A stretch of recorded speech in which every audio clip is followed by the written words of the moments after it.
একবার ফিরে এলাম, দেখছেন মর্নিং প্রাইম। যেদিকে নজর রাখবো, কৃষি নির্ভর জেলা হিসেবে পরিচিত দক্ষিণ দিনাজপুর জেলা, এবং এই জেলার মানুষ বেশিরভাগই কৃষি কাজের উপর নির্ভরশীল। এবার দক্ষিণ দিনাজপুর জেলার ভারত বাংলাদেশ সীমান্ত লাগোয়া হিলি এবং বালুরঘাট ব্লকে ব্যাপক হারে ভুট্টা চাষ করতে দেখা যাচ্ছে চাষিদের। এই চাষ করে কৃষকরা লাভের মুখ দেখলেও পর্যাপ্ত সরকারি সাহায্য পাচ্ছেন না বলে জানিয়েছেন।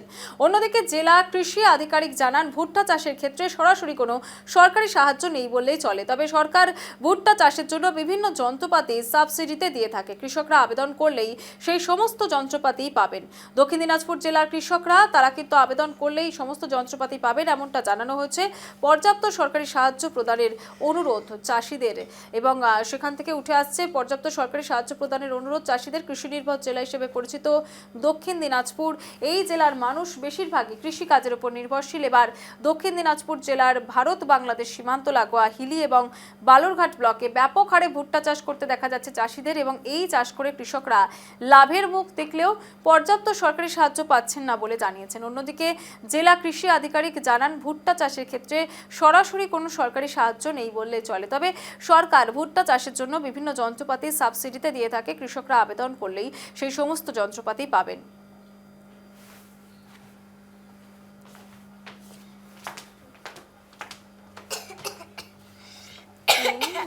ইসলামপুর, চোপড়া, ওই সমস্ত জায়গায় ভুট্টা চাষ হয়ে আসছে। এইবার দেখা যাচ্ছে দক্ষিণ দিনাজপুর জেলাতে ভুট্টা চাষ হচ্ছে।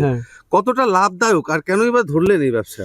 আমরা লাভ এটাতে বেশি পাচ্ছি, ধান পাট শসার থেকে লাভ বেশি পাচ্ছি। জমিতে কুইন্টালে বিঘায় 20 কুইন্টাল হচ্ছে, সেই হিসাবে আমরা বেশি পাচ্ছি। এবার আমরা এই ফসলটা একটু ভালো হচ্ছে, ওই জন্যই আমরা এটাতে ফসলটা আবাদ করতেছি। আমরা দক্ষিণ দিনাজপুর জেলা চিরকালই ধান আর পাটের জন্য বিশিষ্ট, মানে এরপর এই চিন্তাধারা কবে থেকে আসলো এরকম? আমাদের 3 বছর থেকে এটা আমাদের হচ্ছে ভুট্টাটা। সাধারণত কোথায় বিক্রি করছেন? বিক্রি কামারপাড়া হাটে করছি, কিন্তু আমরা ন্যায্য মূল্যের দামটা ঠিক পাচ্ছি না। তো কি চাইছেন, সরকার থেকে কোনো রকম হেল্প চাইছেন? সরকার থেকে একটু হেল্প চাচ্ছি, যে সরকার একটু আমাদের কিনুক, তাহলে আমরা পয়সাটা একটু ভালো পাবো ন্যায্য মূল্যে, তাহলে কৃষক আরেকটু চেষ্টা নেবে ভুট্টা লাগার জন্য। চিরাচরিত দক্ষিণ দিনাজপুরে ধান এবং পাট এই চাষকে বাদ দিয়ে এখন দক্ষিণ দিনাজপুর জেলার জামালপুরের লকমা এলাকায় প্রত্যেকটি চাষি ভাই ঝোঁকে উঠেছে ভুট্টা চাষের দিকে। সাধারণত দক্ষিণ দিনাজপুরে এবার 2 বছর ধরে এই ভুট্টা চাষ হলেও এই উত্তরবঙ্গে কিন্তু চোপড়া, ডালখোলা এইসব সাইডে কিন্তু অনেক দিন ধরেই ভুট্টা চাষ নিয়মিত হয়ে আসছে।